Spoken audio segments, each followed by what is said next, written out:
എല്ലാവർക്കും മഴവിൽ മീഡിയയിലേക്ക് സ്വാഗതം. ആദ്യമായിട്ടാണ് നമ്മുടെ ചാനൽ കാണുന്നതെങ്കിൽ സബ്സ്ക്രൈബ് ചെയ്യാൻ മറക്കല്ലേ. നസ്രിയ ഫഹദിൻ്റെ പോസ്റ്റാണ് ഇപ്പോൾ സോഷ്യൽ മീഡിയയിൽ ചർച്ചയായിരിക്കുന്നത്. ഫഹദും നസ്രിയയും തമ്മിലുള്ള വിവാഹത്തിന് ശേഷം ഒരുപാട് നെഗറ്റീവ് കമൻസുകൾ ഇവർ തമ്മിലുള്ള പ്രായവ്യത്യാസത്തിൻ്റെ പേരിലും മറ്റും കേൾക്കേണ്ടതായിട്ട് വന്നിട്ടുണ്ട്. എന്നാൽ അതിനുശേഷം ഇരുവരും വളരെ ഹാപ്പി ആയിട്ടാണ് തങ്ങളുടെ മുന്നോട്ടുള്ള ജീവിതം നയിച്ചത്.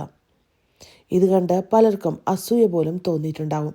അത്രത്തോളം സന്തോഷവും അതേപോലെ സ്നേഹത്തിലുമാണ് ഇരുവരും ജീവിച്ചത്. എന്നാൽ ഇപ്പോൾ താൻ കുറച്ചു നാളായി വലിയ പ്രതിസന്ധിയിലൂടെയാണ് കടന്നു പോകുന്നതെന്ന് വ്യക്തമാക്കി എത്തിയിരിക്കുകയാണ് നസ്രിയ. വൈകാരികമായിട്ടും അല്ലാതെയും താൻ പ്രശ്നത്തിലായിരുന്നുവെന്നും അതിനെ മറികടക്കുവാൻ ശ്രമിക്കുകയാണെന്നുമാണ് നസ്രിയ എഴുതിയിരിക്കുന്നത്. തിരിച്ച് ജീവിതത്തിലേക്ക് വരാൻ ഇനിയും കുറച്ച് ദിവസങ്ങൾ കൂടി വേണമെന്നുമൊക്കെ നസ്രിയ പറഞ്ഞിരിക്കുന്നു. മാത്രമല്ല, സുഹൃത്തുക്കളായ താരങ്ങളും സഹപ്രവർത്തകരുമൊക്കെ വിളിച്ചപ്പോഴും താൻ ഫോൺ എടുക്കുകയോ അവരുടെ മെസ്സേജുകൾക്ക് മറുപടി കൊടുക്കുകയോ ഒന്നും ചെയ്തിട്ടില്ലെന്നും അതിന് കാരണം ഇതാണെന്നും നടി സൂചിപ്പിച്ചിട്ടുണ്ട്. എന്നാൽ നസ്രിയ പറയാൻ ഉദ്ദേശിച്ചത് ഫഹദുമായി വേർപിരിയുകയാണെന്ന് മാത്രമാവരുതേ എന്ന അപേക്ഷയുമായിട്ടാണ് ആരാധകർ എത്തിയിരിക്കുന്നത്. ദയവായി മറ്റ് സെലിബ്രിറ്റികൾ ചെയ്യുന്നത് പോലെ വിവാഹമോചനം പ്രഖ്യാപിക്കരുത്.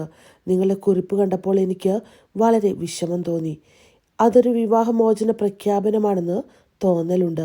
വളരെ ആശങ്കയോടെയാണ് നിങ്ങളുടെ പോസ്റ്റ് മുഴുവനും ഞാൻ വായിച്ചത്.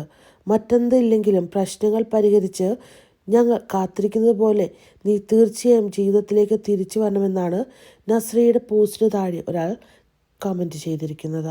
വേറെ ചില പ്രേക്ഷകർ അഭിപ്രായപ്പെട്ടിരിക്കുന്നത് നസ്രിയ ഈ ഒരു ലെറ്റർ ഹെഡിന് നൽകിയിരിക്കുന്ന പേരാണ്. നസ്രിയ നിസാം ഫഹദ് എന്നാണ് ആ ലെറ്റർ ഹെഡിൽ ആദ്യം എഴുതിയിരിക്കുന്നത്. ആ പേര് കണ്ടപ്പോൾ തന്നെ പകുതി സമാധാനമായെന്നും ചില പ്രേക്ഷകർ കമൻറ്റ് ചെയ്യുന്നു. ഏതായാലും പ്രശ്നങ്ങളെല്ലാം മാറി പഴയതുപോലെ സന്തോഷത്തോടു കൂടി നസ്രിയ പ്രേക്ഷകർക്കിടയിലേക്ക് തന്നെ വരട്ടെ, ഇൻസ്റ്റാഗ്രാമിൽ സജീവമാകട്ടെ.